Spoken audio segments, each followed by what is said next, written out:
Hello, dear friend. Welcome to Dreamy Nights. It's a quiet evening here, and I'm so glad you've arrived. Tonight, we'll wander together through a soft, rain-lit village, a place where golden lanterns glow like gentle suns in the mist, and every sound feels like a lullaby. Take a breath and let the air around you slow.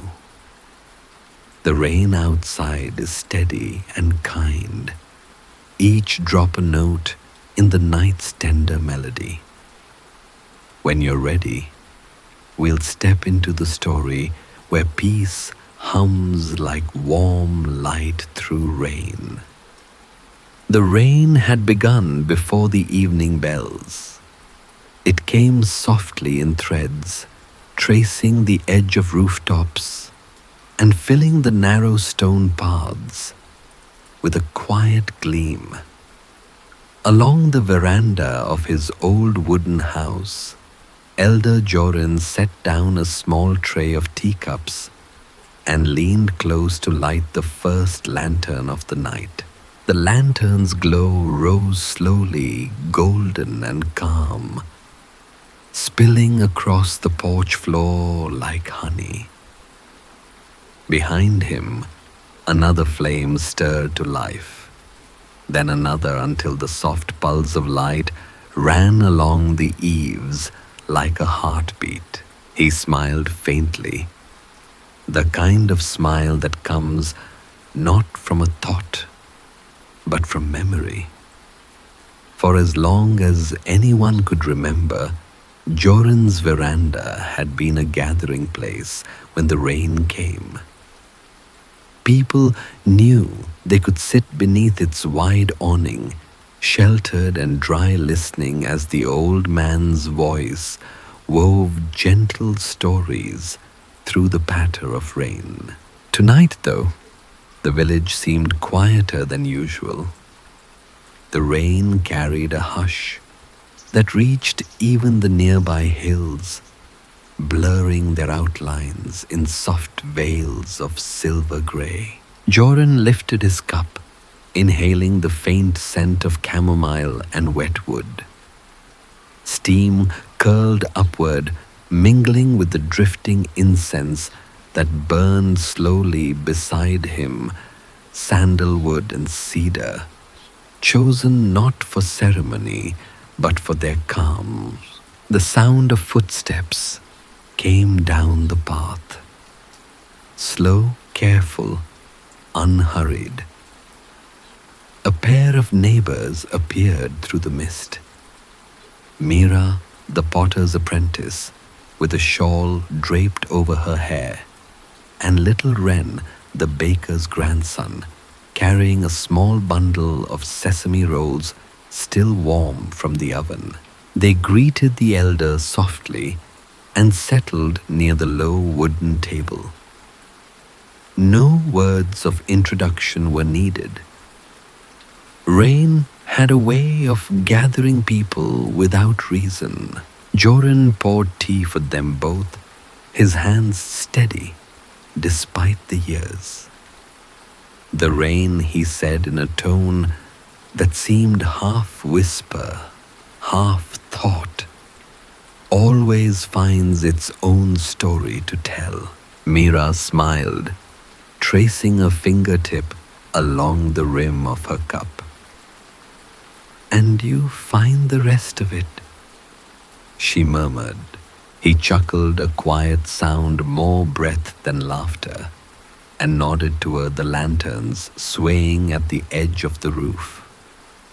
Their light quivered against the rain, painting tiny suns in the puddles below. Outside the village glowed each house, framed by its own golden aura reflections, trembling on wet cobblestones. The stream that wound through the village whispered beneath a small wooden bridge, its murmur soft and rhythmic, as though humming along to Joran's thoughts. He began, as he always did, not with a name or a date, but with a breath. Long ago, he said, before this village was built, there was a valley that belonged entirely to the rain. It lived here, patient and endless, falling through seasons without needing to end. His listeners leaned slightly forward, though his words carried no urgency. The tale flowed gently, a current of sound amid the constant patter beyond the porch. He spoke of how the first lantern was lit not as a beacon, but as gratitude, an offering of light to accompany the music of the rain. Every generation since had added one more, until now the village shimmered in the dark like a constellation come down to rest. As he spoke, the light deepened to amber, the color of calm hearths and sunlit grain. Mira's eyes softened. Ren blinked slowly, his small hand resting on his knee. Even the raindrops seemed to hush between phrases, their rhythm slowing to match the elder's speech. Occasionally, Joran would pause, letting the silence fill itself. It was not an empty silence, but a living one, the kind that breathes with rain and soft wind. Beyond the porch, mist drifted across the path, touching the edges of the lamplight like gauze. The fragrance of wet soil deepened, blending with the faint smoke of the incense. A moth brushed past one of the lanterns, circling lazily before vanishing into the rain. Joran refilled the cups, watching the thin curls of steam spiral upward. There's a story, he said, about how rain remembers every sound it falls upon, every roof, every leaf, every voice. Perhaps that's why nights like this feel familiar. The rain is telling us our own quiet history. The listeners said nothing, but their silence was full of understanding. Somewhere, a temple bell rang once distant, rounded by the weather, and faded into the steady murmur of water. The rain gathered pace again, not louder, but steadier, more assured. The sound on the rooftops became a soft rhythm, almost musical, as if the village itself had decided to rest to its own lullaby. Inside, Joran's voice slowed further, tracing the contours of his story as one might trace the pattern of an old woven cloth. His words were about patience, about the way light endures inside small things, and the way stories like rain find their way home again and again. By the time the teapot was empty, the rain had become fine as mist. Mira gathered the empty cups and smiled faintly, while Ren leaned sleepily against her shoulder. The lanterns swayed above them, their glow mirrored in puddles that seemed to stretch endlessly into the dark. Joran leaned back against the wooden beam and looked out at the rain. His expression was peaceful, the look of someone who had long since made peace with time's slow unfolding. And as the night deepened, the golden light of the lanterns pulsed gently like breathing. The village, wrapped in rain and warmth, drifted slowly toward quiet dreams. The rain continued into the night, neither fierce nor faint, a constant silken rhythm weaving through every eave and tree branch in the village. By the time the lanterns along the main path were dimmed to half their glow, Elder Joran had moved to his small wooden bench near the edge of the veranda.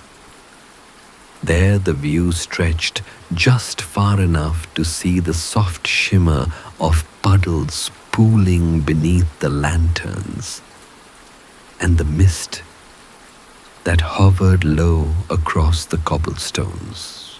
A few more neighbors had gathered by then, their umbrellas resting neatly by the porch steps. No one spoke much. Conversation in the rain was less about words and more about presence. Joran's stories were like the rain itself. They didn't ask for attention. They invited stillness. He reached for the kettle again, pouring the last of the warm tea into a larger cup. The scent drifted upward, faintly floral, with a note of honeyed leaf. Mira had left a handful of clay beads she'd made earlier that day, small spheres still carrying traces of earth and kiln heat, beside the teapot as an unspoken gift. Joran turned one between his fingers, admiring its quiet texture. When clay cools, he said softly, it keeps a memory of every touch it's known. His voice blended with the sound of the rain, slow and smooth. Rain too remembers. Perhaps that's why it always feels like it knows us, even when the years have changed. Across the path, the lanterns swayed gently. Their reflections trembled on the wet stones, 1,000 tiny lights that seemed to breathe. The air was cool, but not cold, and the scent of wet leaves hung close to the ground. A pair of travelers passed by under woven hats, their figures softened by the mist. They bowed slightly toward Joran's veranda, a quiet acknowledgement of the space of the warmth it offered. He nodded in return, lifting his cup in a wordless greeting. Within the gentle rhythm of rain, everything seemed to have its place.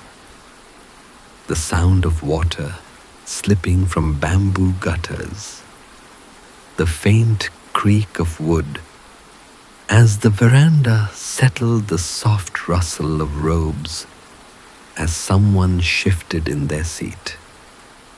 It all folded together like layers of a lullaby. Joran began another story, though he never announced its start. His tales always rose naturally from the stillness, as if the night itself decided when to speak. This one, he murmured, is about the lanterns themselves, how they came to glow not only with flame, but with memory. He described a time long ago when the villagers would float small lanterns along the stream each evening, watching them drift beneath the bridge before fading into the mist. Each lantern was said to carry a single quiet thought, something too gentle for speech, a moment of gratitude. a memory of kindness, or a wish for someone's rest. The rain, he said, was their messenger. It carried those soft thoughts back to the sky, to the clouds, and from there back down again in drops that touched the earth anew. The listeners nodded faintly, eyes half closed, as if picturing the slow procession of lights on the water. The rain around them softened, thinning into a pattern that barely touched the air, as though listening to. Now and then, a gust of wind drifted through, setting the paper edges of the lanterns fluttering. Their golden light deepened, flickering against the sheen of the rain-slick wood. Mira's shawl, hanging to dry by the railing, moved gently with the air, and Wren, half asleep, stirred against it before settling once more. Joran paused, his gaze following the motion of the lanterns. "There's a kind of kindness," he said, "in the things that ask for nothing. A flame, a raindrop, a quiet story." His words faded like the tail of a song. Somewhere, a wind chime sounded faint and irregular, its notes softened by distance and rain. It added a silver brightness to the warm hum of the night. As the hours slipped by, the veranda grew quieter still. Most of the visitors had drifted home, walking the slick path beneath their lanterns' soft halos. A few lingered, reluctant to leave the gentle rhythm that bound the village together in shared stillness. Joran set his cup aside and began to tidy the small table, drying its surface with a folded cloth. His movements were slow, almost meditative, as though every motion held meaning. The rain's whisper filled the pauses between gestures, a patient metronome marking the passage of calm time. Mira rose to help, her hands moving silently beside his. Together, they gathered the teacups, the clay beads, the small incense holder, whose last tendril of smoke drifted upward. Outside the porch, puddles reflected the lantern light with even greater clarity now, as if the rain had polished them clean. It was as though the entire village had turned inward, not asleep, but resting, suspended in that delicate hour when night deepens, yet nothing feels lost. Joran leaned once more against the post eyes, tracing the curve of the bridge in the distance. The stream below glimmered faintly, its surface rippling with the faintest touch of drizzle. "Do you hear it?" he asked softly. "That sound? It's the same song this valley has known for centuries." Mira nodded. "It feels endless," she whispered. "It is," he said, "and that's what makes it gentle. The rain doesn't rush. It doesn't need to finish." He smiled faintly, his eyes reflecting a hint of lantern light. It simply falls, and in that falling, everything finds its rhythm again. A silence followed, not empty, but full. The sound of the rain wrapped around them like soft fabric, closing the edges of the night. In the quiet, Mira gathered her shawl and Joran extinguished one of the lanterns nearest the door. Its flame dimmed to a thin thread of gold, then went out, leaving only the whisper of rain and the echo of its glow in the air. The remaining lanterns swayed lightly, their light breathing across the veranda.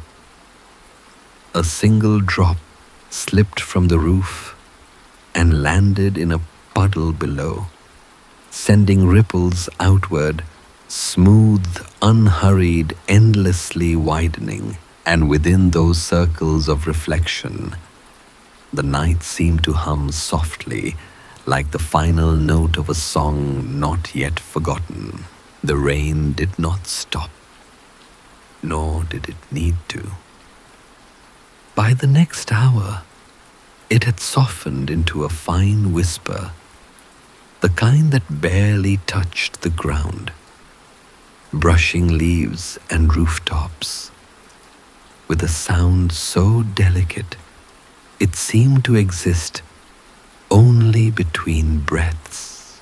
Elder Joran remained on the veranda, his silhouette outlined by the last few lanterns still burning.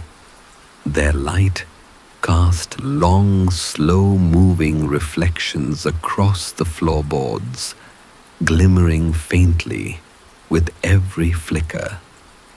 Inside the room behind him was dim, filled with the scent of sandalwood and the faint echo of warmth from the tea they had shared.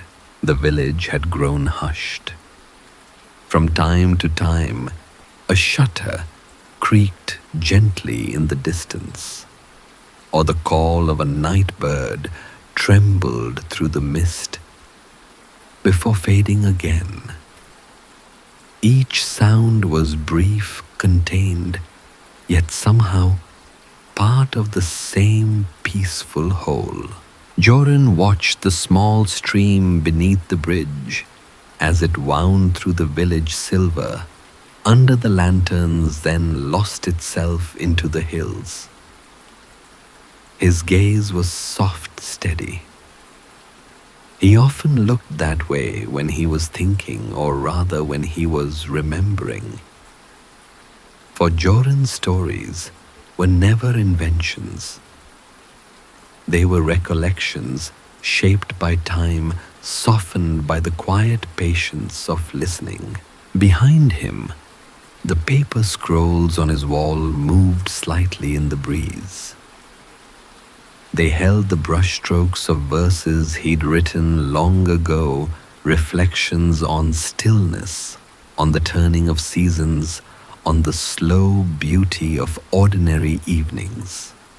One line, illuminated by the light from the veranda, read, "Even the smallest drop of rain carries the sky within it." He had written it many years before, when his hair was dark and his hands less lined. Yet it felt truer now than ever. The rain, the lanterns, the silence, they were all part of the same rhythm that had guided his life. And tonight, as the village lay bathed in that golden stillness, he began another story, one that belonged to the night itself. It was said he began his voice, quiet as breath, that once on a night like this, a single lantern refused to go out. He spoke not as one performing, but as one remembering each word, slow, deliberate, as though it had to find its place in the air. The lantern hung on the old bridge where the rain fell in silver threads. One by one the others dimmed as lanterns do when the oil is gone. But this one, it lingered, Its flame stayed steady through the night, glowing like a small heartbeat in the mist. His fingers traced the edge of the wooden table, slow and rhythmic. The villagers believed it held the memory of someone who had loved this place deeply, someone whose quiet kindness had become part of the rain itself. So they never extinguished it. Year after year, they left that one lantern burning. Even when storms came, even when the winds changed, it remained. Mira, who had lingered on the steps, listened with her shawl drawn close. The rain light glowed softly on her face. Joran smiled, faintly, eyes half closed. They began to call it the guardian light, he said. Not because it protected, but because it reminded. It was a light that asked nothing, gave nothing, only stayed. And sometimes staying is its own form of care. Outside, the lanterns along the path shivered as a breeze wandered through. The reflections trembled across the puddles as if echoing his words. The sound of the stream deepened soft and low, its rhythm steady as breathing. Joran leaned back his gaze, drifting to the hills hidden in the rain. In this village, he said, we learn from the things that remain. His voice softened, fading into the rhythm of the rain. A small moth rested on the rim of a lantern near him, its wings pale and still. The flame within flickered, but did not startle it. The creature seemed to breathe in time with the light. Moments passed without words. Mira's eyes followed the flicker of reflections across the wet stones, tracing them until they disappeared into the distance. The village had become a living painting. Rainwood lanterns light everything suspended in an unhurried stillness. At the edge of the veranda, the last drops of the kettle's water hissed faintly on the coals, sending a brief wisp of steam into the air. The scent of tea returned for an instant, bright and comforting. Joran watched it rise and fade. The rain will end soon, Mira murmured. He nodded, though not in agreement, only in recognition. Yes, he said, but its sound will linger. It always does. She smiled quietly, adjusting her shawl. I like that, she said, that things can end and still remain. Joran's eyes shone faintly in the lamplight. That is the nature of stories, he said. They end in words, but they continue in silence. The rain paused just for a breath, and then resumed softer than before. The sound seemed to come from everywhere at once, from rooftops and leaves and stones. It was not noise.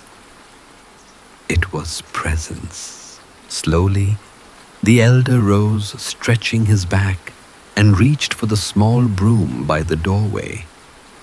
He began sweeping the veranda, not to clean it, but to listen. The brush of straw against wood joined the rain's rhythm, another layer of quiet percussion in the evening's song. Each motion was deliberate.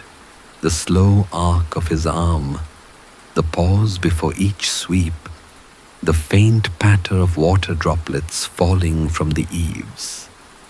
In that patient rhythm, the rain and the man seemed to move together, both timeless, both gentle, both endlessly repeating.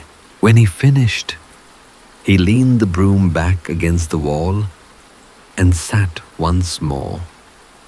The light of the lanterns shimmered on his face, warm, amber, familiar. His breathing matched the rain's pace. The night was deep now.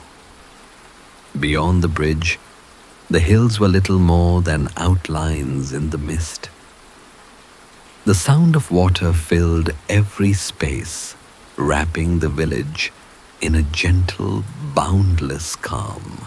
And there, in that steady hush, Joran closed his eyes for a moment, not in sleep, but in peace, as the rain continued to tell its slow, endless story.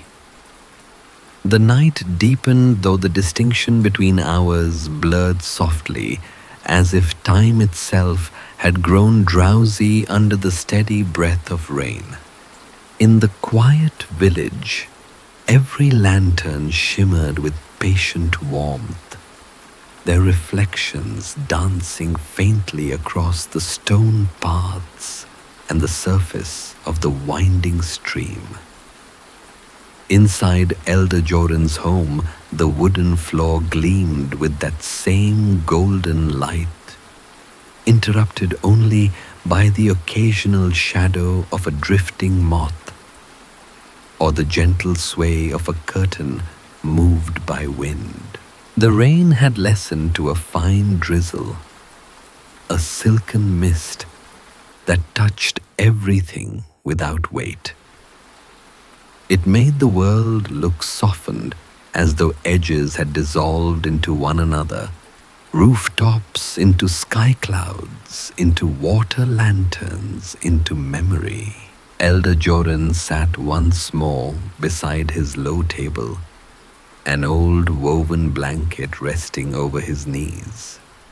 The teapot was refilled and steaming gently, and beside it, a small dish of dried plum rested, a modest comfort for a long, quiet night. He listened, as he often did, not to the words of others, but to the soft language of the evening itself.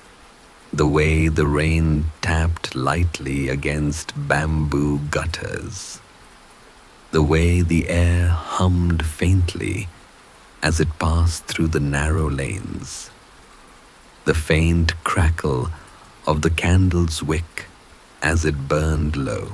Mira had gone home earlier, leaving behind the clay beads she'd made. They now lay in a neat row near the teapot, pale against the wooden grain, glistening faintly in the lamplight. Joran looked at them thoughtfully, then reached out to move one between his fingers.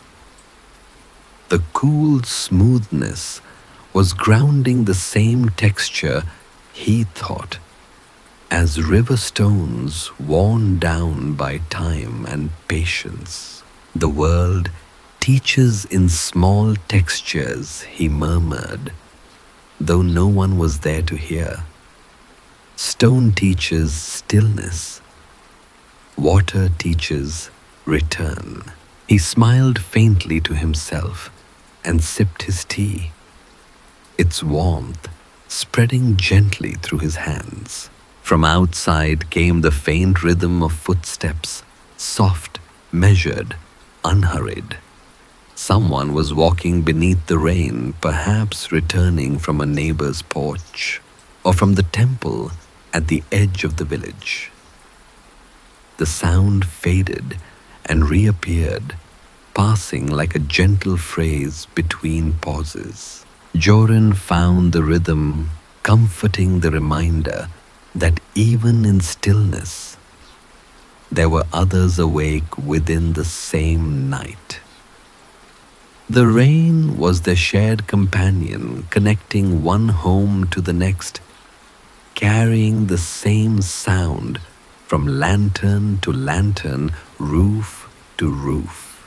He leaned back slightly, resting his head against the wooden beam. His breath moved in time with the falling rain. It was then that the sound of the stream deepened, the kind of change that comes when water finds new paths among stones. It gurgled softly, a silver note in the hush of the night. The air smelled faintly of moss and mountain mist. Joran's eyes drifted toward the open veranda where the lanterns continued to glow. One had dimmed its flame now, a faint thread of gold behind the paper shell. He rose and walked to it, his movements slow and sure. Lifting the small glass lid, he adjusted the wick and added a touch more oil. The flame steadied, brightened slightly, then settled into a tranquil rhythm once more. There, he whispered, "Enough light for one more hour." The glow warmed his hands. The heat, subtle but steady. Behind him, the sound of rain on the veranda's edge was constant, rhythmic, infinite in its smallness. He returned to his seat, watching the way the lantern light spread across the rain-soaked path outside. The reflections looked like small rivers of gold flowing through the dark.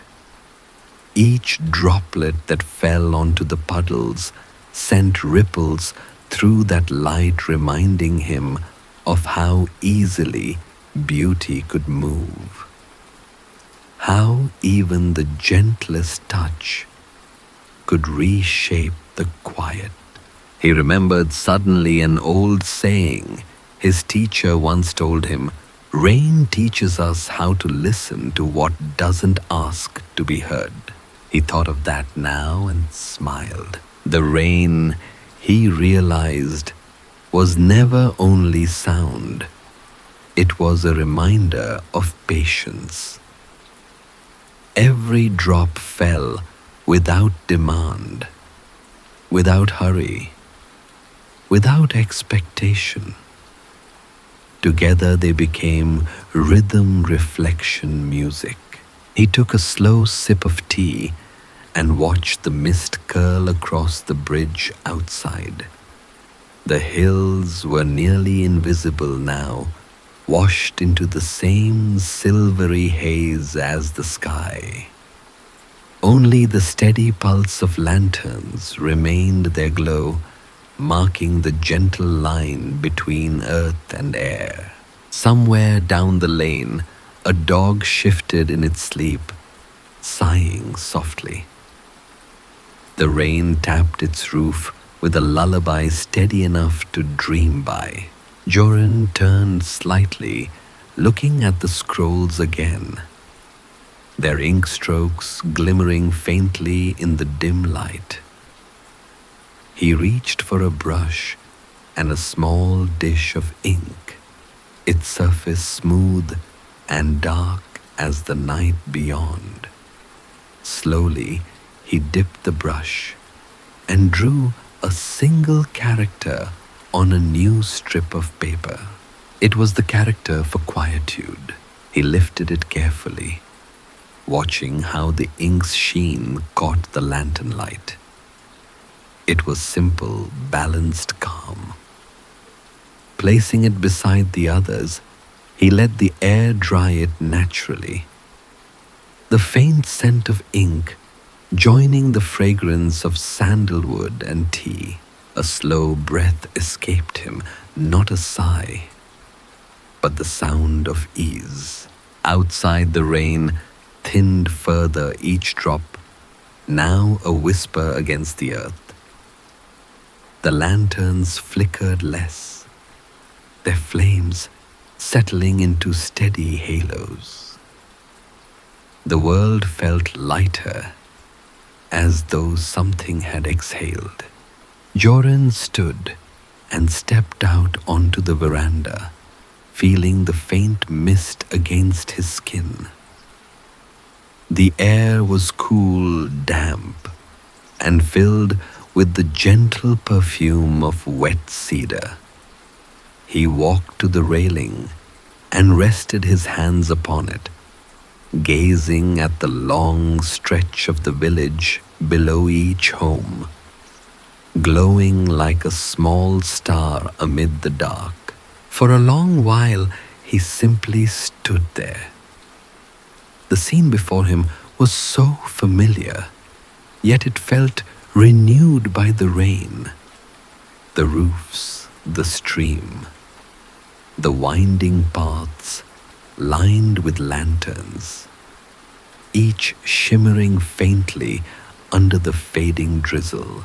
He whispered half to himself, "The night listens even when no one speaks." The words drifted away with the mist dissolving into the still air. From somewhere near the stream came the faint call of a night bird, 3 soft notes, low and round like stones, skipping across water. Then silence again. The rain slowed further, falling now only in traces too light to leave ripples. Joran returned to his seat, poured what remained of the tea into his cup, and watched the steam rise for the last time. The warmth brushed his face gently.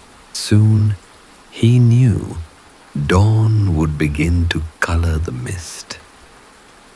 But for now, the village remained suspended between night and morning, a place without urgency or edges, only the slow turning of quiet hours, lit by the last golden lanterns of rain. The night was nearing its quietest hour, that tender space between darkness and the earliest thought of dawn. The rain had almost vanished, leaving behind only the faintest trace of moisture in the air, a silver stillness that seemed to hum with its own calm. Elder Joran remained on the veranda, though the cup beside him was now empty, and the teapot long cooled.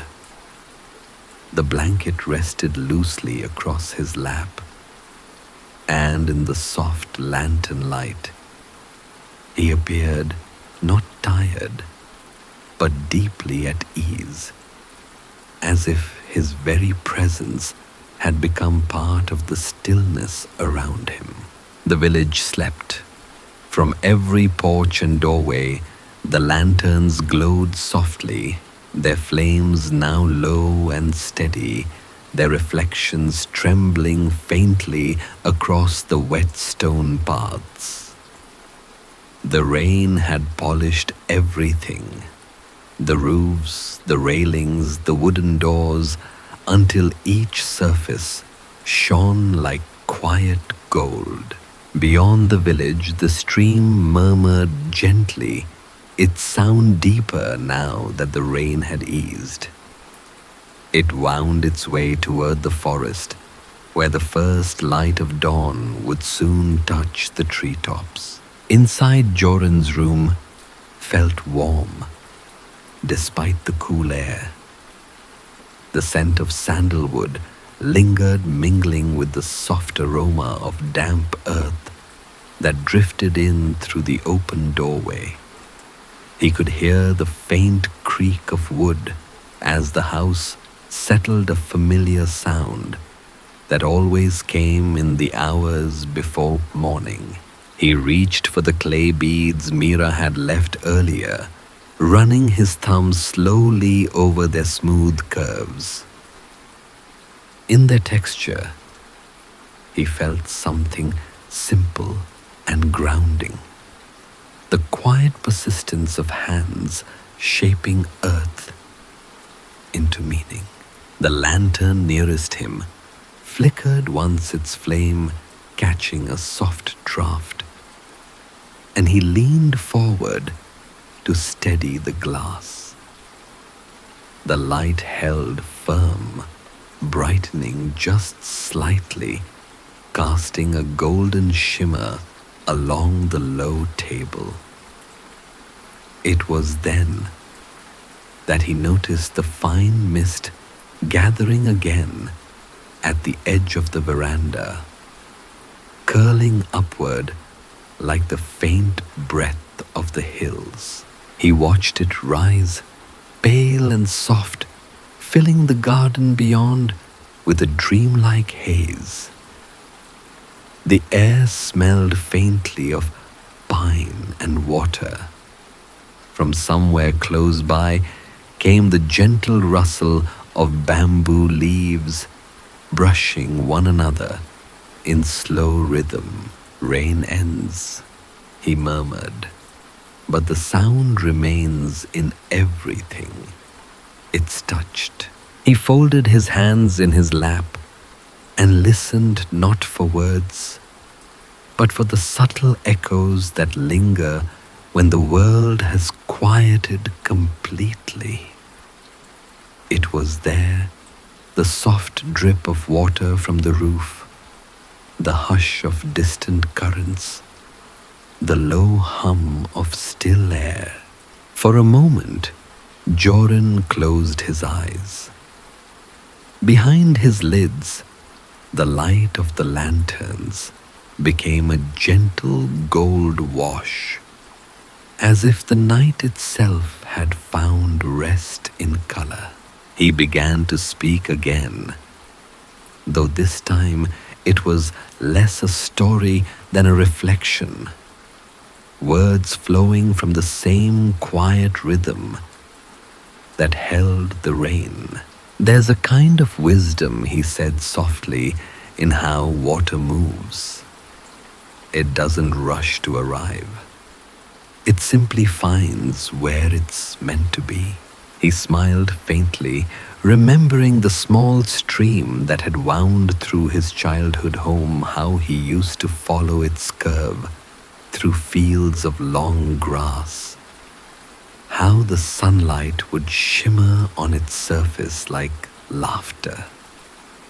Even then, he had understood that patience was not emptiness. It was fullness, held gently. The mist drifted closer, brushing the veranda steps like a slow-moving tide. Joran breathed it in its coolness, mixing with the fading warmth of tea. He thought of the villagers sleeping under their lanterns. He imagined the sound of their dreams, soft, unhurried, shaped by the same rain that had sung them into rest. The thought brought a peaceful ache to his chest, the quiet tenderness of belonging. He rose, moving carefully, and crossed the veranda to the railing once more. The lanterns beyond had grown dimmer, their flames swaying faintly in the damp air. He reached out to one the nearest and touched the thin paper that held the light inside. It was warm, fragile, alive. "Each one a heartbeat," he whispered. "Each one a story, still glowing." The stream glimmered faintly in the distance. Tiny ripples spread across its surface, where the first light of dawn brushed the water. The darkness above the hills had begun to pale, not yet morning, but close. Joran stood for a long moment, his hands resting on the railing, watching the horizon soften. The line between night and day blurred the two meeting, not in opposition, but in quiet understanding. He turned back toward the house and opened the small wooden chest beneath the window.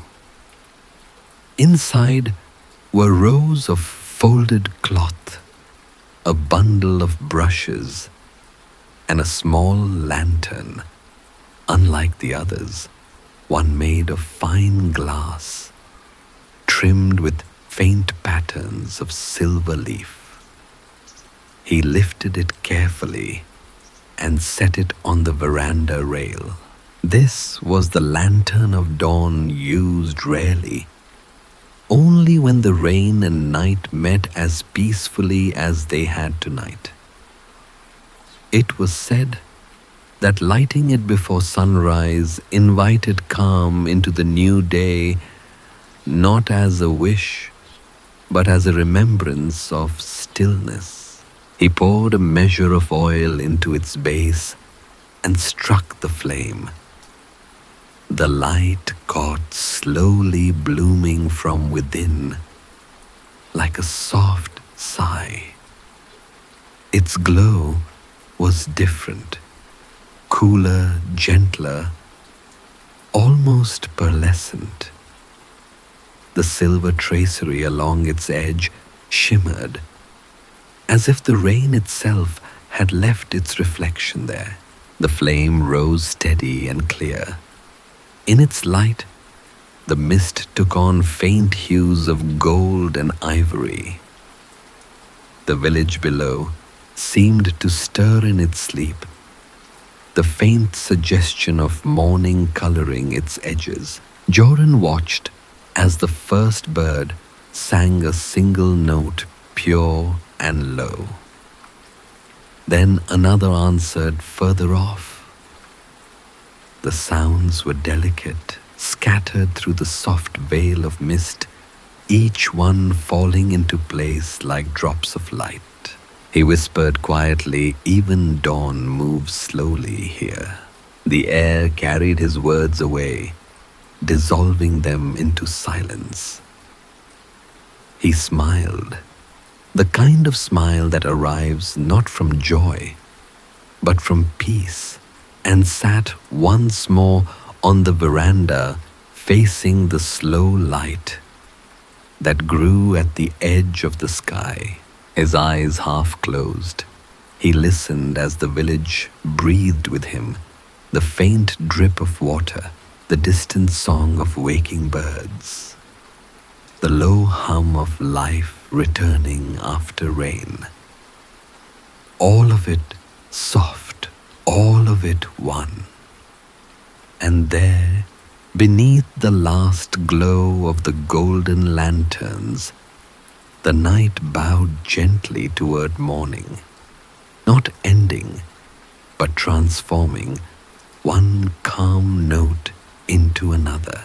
The first threads of morning had begun to appear, pale ribbons of silver and rose weaving through the thinning mist above the village. Yet the air still held the calm of night, as though dawn itself was reluctant to disturb such peace. Elder Joran remained where he had been for hours, seated upon the veranda, with the lantern of dawn glowing softly beside him. Its light mingled with the earliest hues of day, forming a gentle harmony between flame and sky. The drizzle had ceased entirely, leaving only the quiet dripping of water from the eaves and the subtle sigh of the earth as it breathed out the night's coolness. The village below still slept. Roofs glistened faintly, their tiles beaded with moisture that caught the newborn light. Trails of mist lingered between the homes like threads of dream rising slowly toward the hills. The stream moved softly, carrying fragments of reflected sky, pale and fluid as glass. Joran reached for his teacup, now empty, and turned it slowly in his hands. The porcelain was cool, the faint scent of chamomile still clinging to it.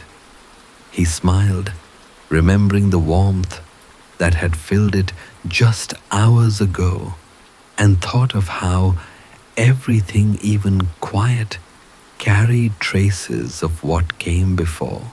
He placed the cup down gently and stood wrapping his shawl more closely around his shoulders. The air had shifted. It no longer smelled of rain but of renewal, fresh soil, pine, and something clean and unseen, like the breath of light itself. He stepped out onto the stone path that led from his veranda to the small bridge over the stream. Each step was deliberate, soft against the damp stones. The soles of his sandals made the faintest whispering sound, a rhythm that folded seamlessly into the hush around him. The bridge was slick, but glimmering. Beneath it, the water carried faint ripples that shimmered in the half-light. Lanterns still hung from the bridge's arch, their glow pale now in comparison to the sky's growing light, yet their warmth endured. Joran rested his hand on the railing, feeling the smooth wood beneath his palm. It was cool and slightly damp, fragrant with the memory of rain. Every path, he thought, quietly remembers its travelers. He stood there for a long while, gazing down into the stream. The reflection of the lantern of dawn floated there, golden white, its image trembling gently on the moving surface. He thought of the stories he had told of the rain, the village, the steadfast light that never went out, and realized they all shared the same truth, that endurance could be gentle and stillness could be alive.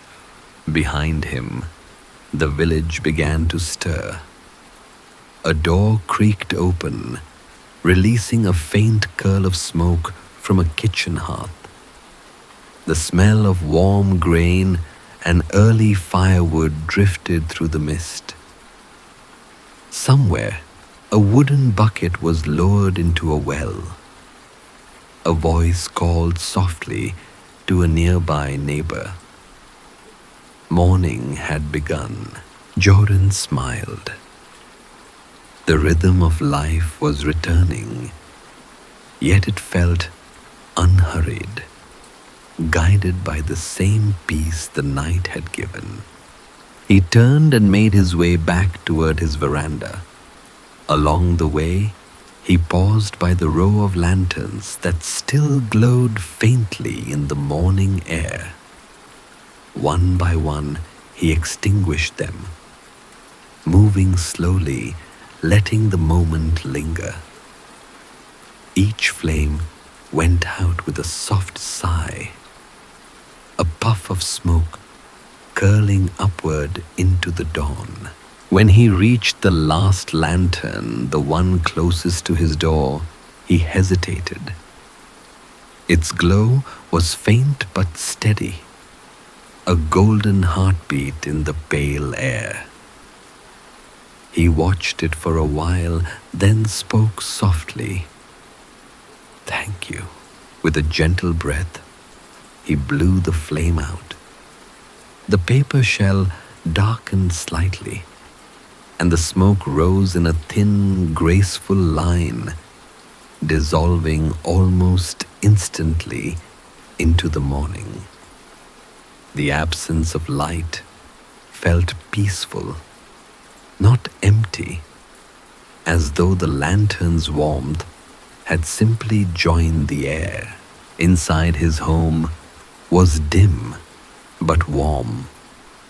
The scrolls on the wall caught the early light filtering through the mist, their inked brushstrokes soft and blurred.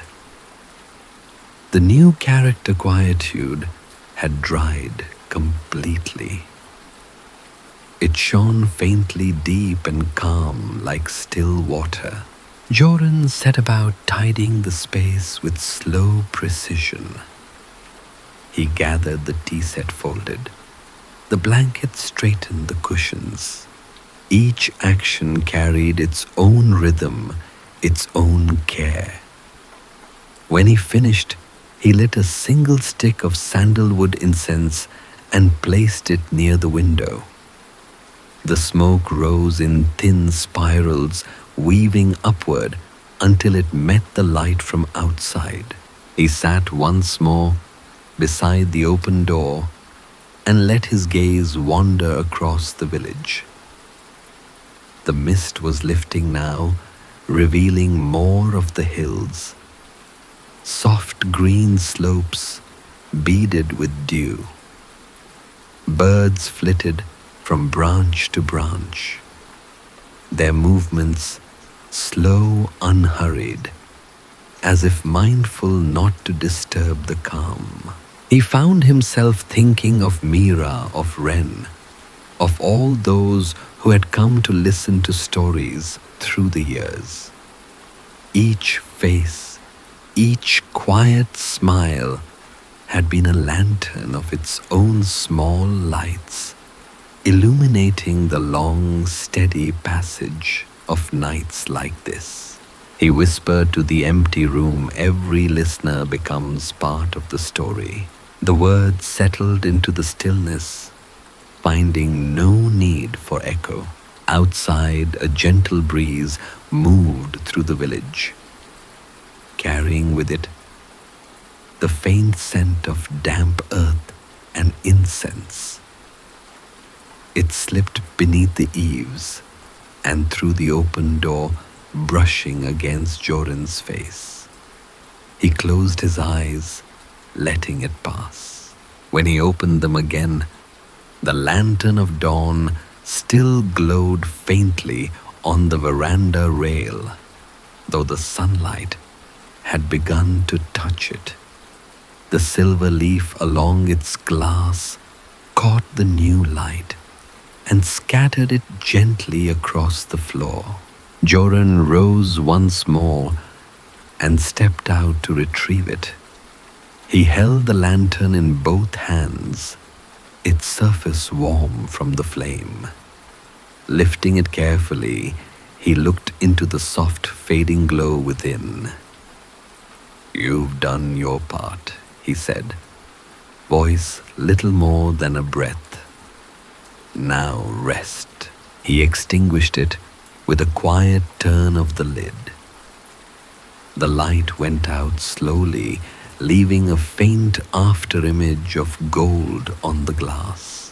In the silence that followed, the village felt as though it were inhaling, preparing to awaken fully. The sky was no longer grey, but touched with pale amber, the color of renewal. The rain's memory lingered in every reflection, every droplet, every polished stone. Elder Joran smiled once more and sat upon the steps of his veranda. The light touched his face gently, illuminating the calm lines of time there. He folded his hands together and simply breathed in rhythm with the day's slow beginning. The story of the night had ended, not in words, but in light. And as the village emerged from its dreaming, everything, the lanterns, the rain, the hills, and the streams seemed to whisper the same quiet truth. Peace endures even when the rain is gone. Morning unfolded gently across the village, a slow unfurling of light, as though dawn itself had been steeped in gold. The rain was long gone, yet its memory shimmered in every corner. Droplets still clung to petals and roof tiles. Threads of mist drifted lazily across the bridge, and the air carried a freshness that felt newly born. Elder Jordan sat at the edge of his veranda, a soft wool shawl around his shoulders. Before him, the day spread like a quiet painting rooftops, glistening the stream, moving lazily through the center of the village, and the hills beyond, glowing faintly beneath a pale sun. It was a world washed clean, both tender and familiar. He had not slept yet. His eyes carried no weariness. Instead, they held the calm reflection of someone who had witnessed the entire journey of a night from rain's first whisper to morning's first light, and found peace in every moment between. From a nearby home came the faint sound of a door sliding open, followed by the gentle rhythm of sweeping. The village was waking in its own unhurried way, each movement blending seamlessly with the soft hum of the morning. Jordan smiled faintly, turning toward the sound. He could see Mira crossing the narrow path with a basket held in both hands. The shawl around her shoulders was a muted blue, its edges darkened by the mist. When she reached the veranda, she bowed lightly, her expression warm.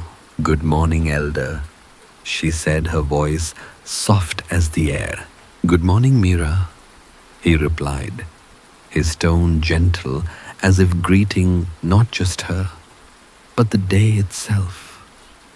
"You've come early," she nodded. "I thought the morning might still be listening." He chuckled quietly, motioning for her to join him. She set down the basket filled with small loaves of fresh bread, still warm and settled beside him on the veranda steps. The faint aroma of grain and honey joined the lingering scent of sandalwood and rain-washed wood. For a while they said nothing.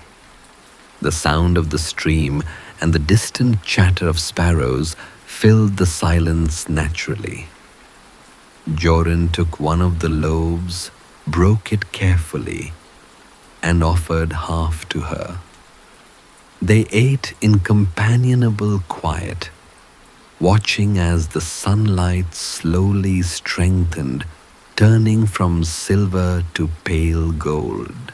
"It feels different today," Mira said after a time. "Like everything's softer, even the air." Jordan nodded slowly. "The world always feels lighter after it listens," he said. "The rain teaches it how to breathe again."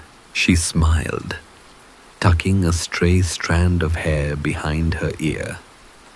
"I think it teaches people that too." A pause followed, not empty, but full of the kind of silence that feels shared. The village, bathed in soft light, seemed to move with their breath. A gentle breeze stirred the wind chimes near the veranda, sending out low, rounded tones that lingered in the air like echoes of dream. Joran leaned slightly forward, resting his elbows on his knees. His gaze drifted toward the hills where the clouds were beginning to part, revealing faint bands of sunlight moving slowly across the slopes. Every story, he said, ends the same way, not with a conclusion, but with quiet. Mira tilted her head, listening. Is that why your stories always feel like they're still happening, even after they're done? He smiled. Perhaps. A story that rests well doesn't close its door. It leaves a lamp burning just enough for those who wish to wander back. The breeze brushed through the bamboo near the stream, creating a low rustling sound that resembled gentle speech. The reflections of the lanterns, now unlit, shimmered faintly in the remaining puddles. Joran rose and walked toward the railing again, looking down at the water.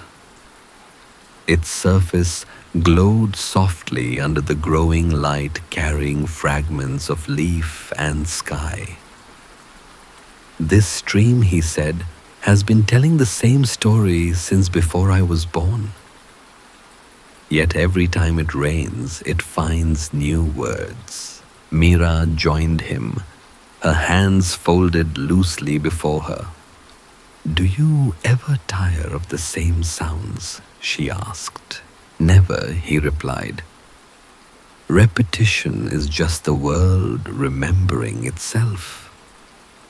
And in remembering it, becomes whole again. His words lingered, folding gently into the morning. The village continued to awaken. The baker's chimney released a thin ribbon of smoke into the clear air. Somewhere, a child laughed, followed by the faint splash of water in a basin. A cart rolled along the distant path, its wooden wheels creaking softly in rhythm with the day's calm pulse. Mira turned toward the elder, her expression thoughtful. Will you tell more stories tonight? He looked at her with quiet affection. Only if the rain returns, he said. Stories sound better when the air is listening. She nodded, understanding.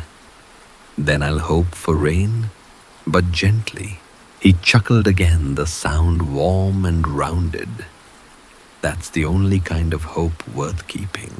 They both fell silent again, watching as a bird landed on the edge of the bridge, shaking droplets from its feathers before dipping its beak into the stream. The moment was simple, yet it carried the weightless grace of something eternal, a continuation of the same peace that had filled the night. Mira rose after a while, gathering her basket. I'll bring tea leaves later, she said softly. The new ones from the hills. Thank you, Joran replied. I'll prepare the kettle. She bowed once more and began her walk back through the mist, her figure fading slowly into the soft brightness of morning. The elder remained where he was, the shawl around his shoulders, catching the faint warmth of the rising sun. He listened to the sound of her footsteps until they disappeared, replaced once more by the murmur of the stream and the gentle chime of the wind through the bamboo. Then he closed his eyes, breathing deeply. The air now cool and clear, scented faintly with bread tea leaves, and the last traces of rain. All around him, life had returned to motion, yet nothing felt hurried. The world was awake, but it still whispered. The rain had gone, but its rhythm lingered not as sound, but as a calm within all things. Joran smiled to himself, his voice barely audible. The night gave its stories, and the day carries them forward. He looked once more at the village, the sunlight glancing off each roof like liquid gold. The lanterns hung quietly in their places, unlit yet radiant, their paper skins still glimmering faintly from the rain. And somewhere between the warmth of morning and the memory of the night, the village with golden lanterns breathed in harmony, a place where rain had passed, but peace remained endless as the rhythm of time itself. The sun rose slowly over the mist-veiled hills, pale and tender, as though hesitant to disturb the lingering hush of the village. The light spread gently across the tiled roofs and narrow lanes, catching the last glimmers of rain that still clung to the world. Elder Joran remained seated on the veranda steps, the morning stretching softly before him. The warmth of the sun mingled with the faint coolness of retreating mist, and the scent of sandalwood lingered like a memory. He traced the rim of his teacup with one finger. Though it was empty now, the last of its steam long since vanished into the air. The world had shifted from gold to silver, then to a brightness too calm to be called day. Around him, the village moved in slow rhythm. People sweeping porches, filling buckets, setting baskets to dry in the soft light. Each movement was deliberate, unhurried, as though everyone knew the morning itself required gentleness to stay whole. Joran's gaze drifted toward the stream. The water reflected the sky now, a perfect mirror, broken only by ripples, where fish brushed the surface. He could see the reflection of the unlit lanterns, their gold faint but steady, like echoes of stars waiting for evening. For a moment, he imagined how the village would look when night returned, the lanterns glowing once more, the air fragrant with tea, the sound of rain perhaps beginning again. The thought was peaceful, cyclical, like the turning of seasons within a single breath. He rose slowly, the motion smooth, practiced, as though rising itself were part of a quiet ritual. The shawl fell gently around his shoulders, catching the sunlight as he stepped down onto the stone path. The stones were warm beneath his sandals now, though faint traces of dampness still shimmered in their seams. He walked toward the small garden that bordered his home, a patch of moss and river stones arranged around a single plum tree. The tree stood still, its branches heavy with moisture, its leaves glistening as though dusted with glass. A drop of water fell from one leaf to another, then to the ground, each sound so soft it could be mistaken for breathing. He reached out, brushing a low branch lightly with his fingertips. Even rain, he whispered, leaves beauty behind. A bird settled on a higher branch, shaking its feathers before letting out a soft note, the kind that rises and fades within the same heartbeat. The sound made him smile. It reminded him of the way stories end, not with applause or finality, but with the soft exhale of understanding. He turned back toward the veranda and sat once more gazing over the village that now shimmered in full light. The hills beyond seemed to float their edges, softened by haze, their colors deepened by the memory of water. Everything around him held the same quiet radiance, a light not of brilliance, but of balance. For a long while, he simply breathed the rhythm of his chest, rising and falling with the pulse of the morning. Each inhale carried the coolness of dew. Each exhale drifted out into the warm air like a cloud. When he finally spoke, it was softly, his voice merging with the hush of the day. The rain tells stories of return, he said, and the sun listens, holding what the water leaves behind. He let the words dissolve into silence, knowing they belonged to the moment and nowhere else. Beyond the bridge, children began to play, their laughter light and distant, blending with the soft rustle of wind through the bamboo. From the potter's workshop came the muted thump of clay, being shaped the steady heartbeat of creation. Even the sounds felt subdued, as if wrapped in the same calm that had settled over everything. Joran reached for the lantern of dawn which rested beside him now, its silver tracery catching the sun. It was cool to the touch, no longer glowing, but radiant all the same. He lifted it briefly, looking into the faint reflection of his own face within the glass lines of time. Soft eyes, the peace of many quiet nights.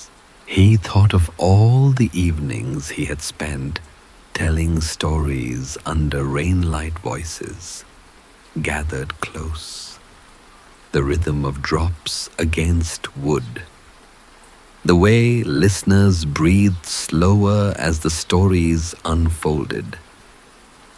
Those nights had been lanterns too, each one burning briefly, then folding into memory.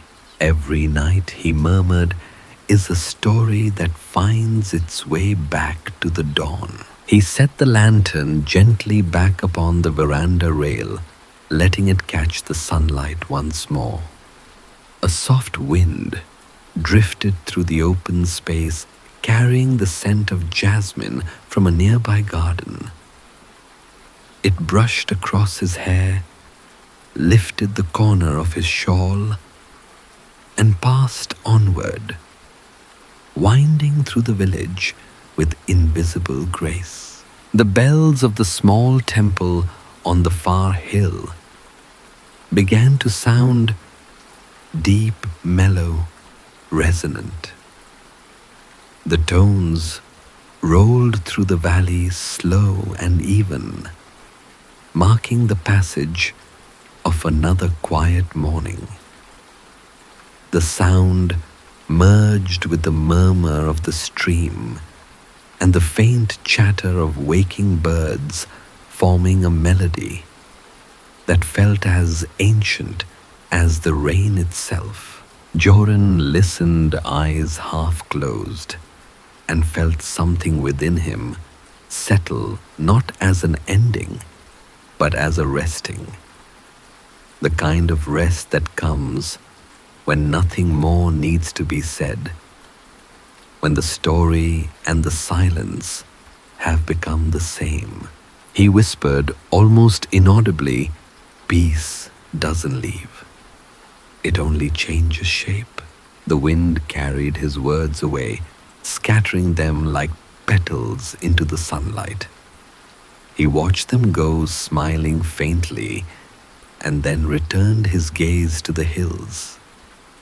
The mist had lifted entirely, now revealing soft green and gold and the faint shimmer of distant terraces catching the light.